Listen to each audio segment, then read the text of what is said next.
mulher de 50 anos, né, nascida em Florianópolis, e a minha luta em defesa dos direitos humanos vem dos anos 90, muito antes de eu me tornar uma mulher com deficiência.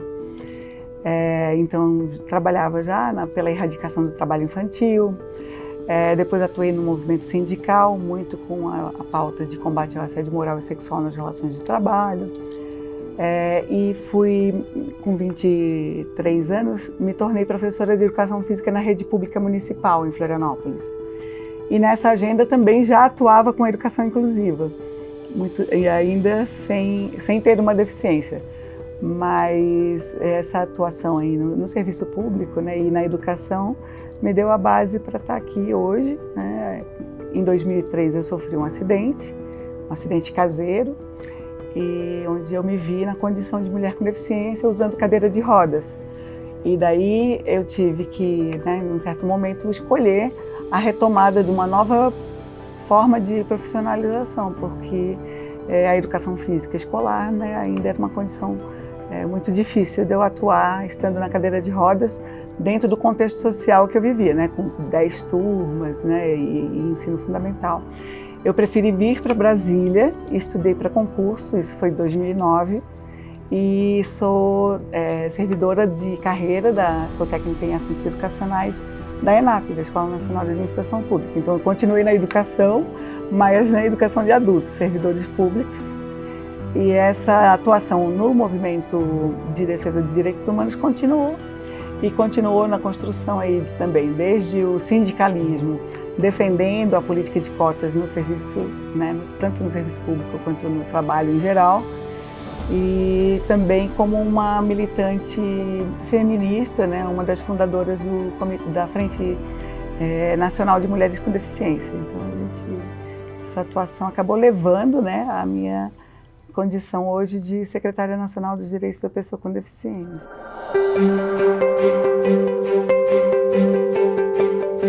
A deficiência ainda é um tabu para a sociedade brasileira, né? Então pouco se fala, e quanto menos se falar, mais preconceito vai acontecer. Então eu acho que o melhor jeito de vencer o preconceito é conviver com pessoas com deficiência e perceber que muitas vezes o problema é a falta de acessibilidade, é o próprio preconceito que limita a vida de quem tem deficiência. Então a gente tem feito um trabalho, né, de conscientização sobre o que é capacitismo, que é o termo que usamos para falar sobre a discriminação em razão de deficiência. Então, independentemente da minha barreira, né, do meu impedimento físico de subir uma escada, por exemplo, o que mais limita, o que mais incomoda é o preconceito, né? E até uma forma de subestimar a capacidade do outro é achar que aquela lá é o exemplo de superação, é um caso à parte. Isso tudo a gente tenta desmistificar no dia a dia, porque com os devidos suportes, com as devidas políticas públicas chegando, né, desde a infância, a gente vai sim conseguir fazer o desenvolvimento e contribuir para a sociedade. Então a gente acha que tão importante quanto foi chamar de racismo a discriminação em razão de cor e raça, a gente acha importante ter um termo para falar sobre a discriminação em razão de deficiência. E esse termo é capacitismo porque a nossa capacidade é subestimada. Mas muitas vezes as pessoas têm dificuldade em identificar que estão sendo capacitistas. E aí falo num amplo sentido, de que se a gente não reflete, muitas vezes a gente reproduz.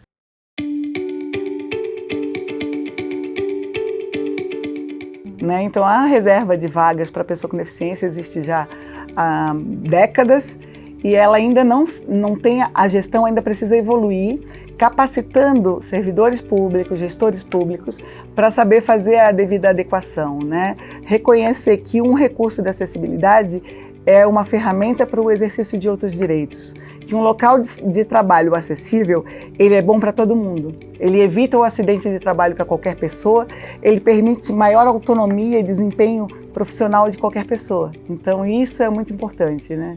E tratar sobre o tema, né? Fazer campanha, estamos em campanha com uma campanha chamada Combata o Capacitismo, né? Então explicando para as pessoas com calma, né, que segregar não é bom para ninguém. E quanto mais separados estivermos, mais difícil fica de a gente ter uma sociedade realmente livre dos estereótipos, dos estigmas, né? E da própria violência, que muitas vezes é banalizada contra as pessoas com deficiência, né?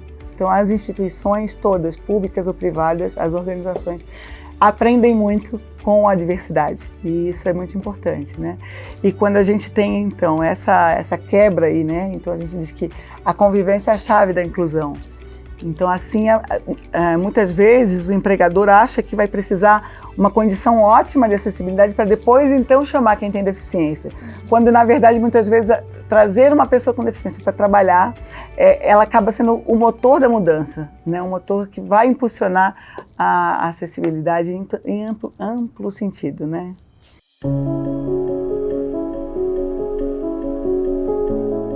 19,5% da população com deficiência no nosso país está em condição de analfabetismo. É um índice muito alto. Isso, né, aponta para a gente a necessidade de fazer política pública contemplando todas as deficiências, contemplando as pessoas, né, e os recursos de acessibilidade todos, né? A linguagem simples, né? A linguagem simples veio de uma demanda da população com deficiência intelectual. E ela hoje, a gente percebe que a população brasileira, uma grande parcela da população brasileira não é fluente na língua portuguesa.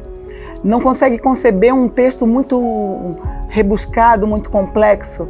Então, falar simples é também democratizar o acesso à informação. E quando a gente democratiza o acesso à informação, a gente democratiza o acesso a direitos. E aí a gente vai vencendo esse ciclo de exclusão e invisibilidade da pessoa com deficiência, né? E a maior evidência é a subrepresentação das pessoas com deficiência na política. Então, há muita gente que fala sobre pessoa com deficiência, mas não tem muitos políticos com deficiência que são eleitos por conta do capacitismo, que é estruturante na nossa sociedade, mas que a gente ainda precisa evoluir muito, abordando o tema como um ponto estratégico no desenvolvimento de políticas públicas, por exemplo.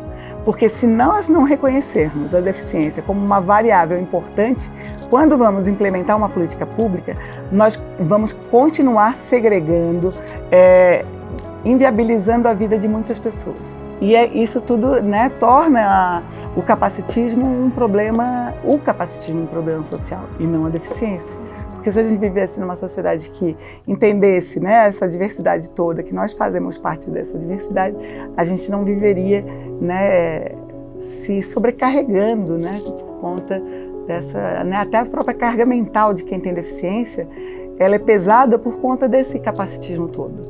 Da gente trabalhar, fazer um concurso, ter o mesmo diploma do que outra pessoa e ser preterido porque tem deficiência, né? Então, e a gente, quando agarra a inclusão profissional, é a mais efetiva da vida adulta.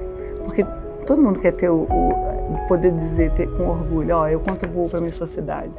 Eu consigo, né, na minha área de atuação, eu estudei, eu gosto do que eu faço e eu vou agarrar essa oportunidade. Isso é muito legal, né?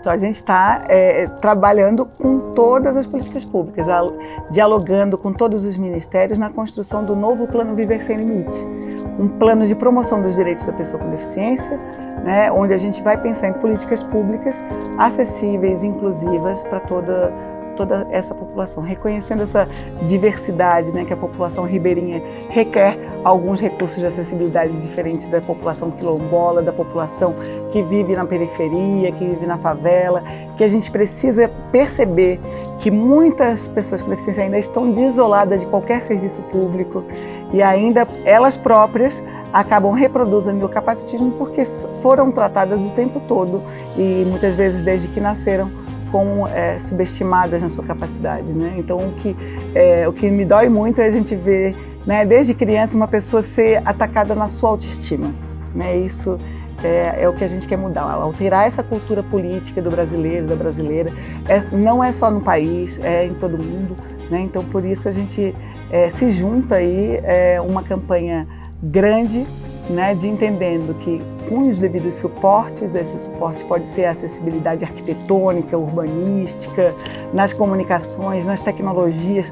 Hoje tem vários aplicativos que facilitam a vida de todo mundo, inclusive as pessoas com deficiência, né, possibilitam comunicação entre pessoas, né, que vencem, né, essas barreiras através de metodologia. Mas para isso precisa que a gente tenha uma sociedade menos...